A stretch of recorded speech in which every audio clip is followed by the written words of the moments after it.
All right, good morning. This is the Fantasy Sports Boss. So, what kind of impact is the arrival of DJ Moore going to have on the Chicago Bears offense? This is the Fantasy Sports Boss. Hit that subscribe, hit the notification button if you're new to the channel. Yes, the big news, the Chicago Bears traded out of the #1 draft spot as expected since they decided to cast their lot with Justin Fields going forward to the Carolina Panthers, moving down to the #9 slot. Where they're going to fill out basically the rest of the entire team. The Bears are flush with cap space, the most cap space in the NFL with over $90 million. As free agency, the legal tampering period gets set to start tomorrow. But the bigger portion of that trade is DJ Moore will go from Carolina to Chicago. Now Moore will serve as the much-needed #1 wideout in the Chicago offense. So a lot of moving parts for this. Let's just take it one at a time. As far as Justin Fields is concerned, listen, he was spectacular. After the first month of the season when he struggled again throwing the football, Luke Getsy, the offensive coordinator for the Bears, revamped the offense on the fly to use more read and react principles and allowed Fields, basically designed the offense for Fields' strength, which is to run with the football, get to the outside, keeping plays alive and throwing it if the windows open up and things like that. And from that point on, from October really through mid-December, Fields was as good as any player in all of football in terms of fantasy football points among the quarterback position. He had a 3-week stretch where he went over 40 points twice, over 30 points once, put up ridiculous numbers on the ground, over 1,100 rushing yards, which is, Lamar Jackson type numbers on the ground. The passing numbers weren't great, 17-7 touchdown to interception ratio. And really the knock on Fields coming out of school was that he just, doesn't throw a good football in terms of putting it on the numbers so the receivers can keep running down the field. Not good at diagnosing or reading defenses. And his accuracy is not great, and that's still the case. So that being said, Fields' supreme athleticism, running with the football, just makes him a top 5 fantasy football quarterback, which he was the second half of the majority of last season, especially the second half.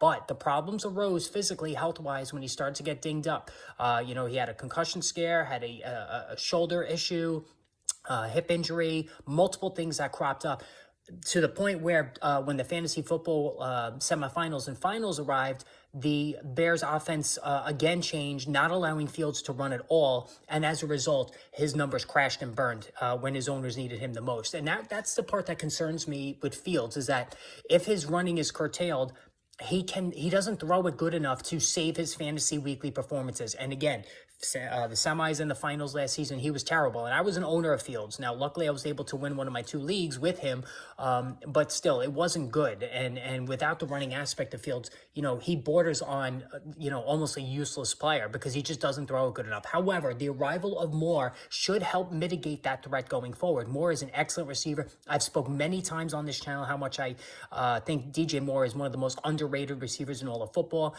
In the muck that has been the Carolina passing game with the quarterbacks that they've had the last couple of years, whether it's Sam Darnold, Baker Mayfield, PJ Walker, Cam Newton. Prior to this past season, Moore had put up over 1,100 yards for 3 straight years, over 90 catches one of those years.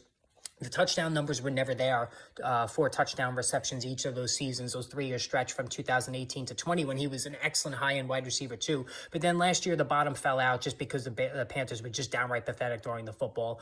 He did catch a career-high 7 touchdowns, which was, the only positive really. But now he goes to Chicago where he will be the clear #1 guy. Now, you could say to me, okay, but still, Fields doesn't throw the ball well. You just said that, and that is true. But I do like Getsy's plan on offense, and I think that we could see a much more competent Fields now that he has a ace wide receiver, which he's never had before. So let's see what this looks like. At the very least, DJ Moore is back to being a high-end wide receiver too. As far as Fields, he is a top 5, top 6 fantasy football quarterback. No questions asked this season, but he carries probably the highest injury risk of any of the top 5, 6, 7 guys that'll be drafted this season. No doubt about it. I've said this before. I think him and Trevor Lawrence, that's going to be the fantasy debate this season. You're going to get durability out of Lawrence. You're going to get the rushing yards from Fields. You're going to get better passing numbers from Lawrence.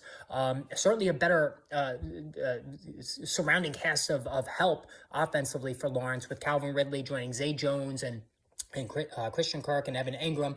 But Fields is more dynamic running the football. So that's going to be the debate for me. If it was up to me, I would take Lawrence over Fields. You all know how much I love Lawrence, but that's how I would look at it. But again, I think this is good for all parties involved. All right, hit the subscribe, hit the notification button. More videos on the way.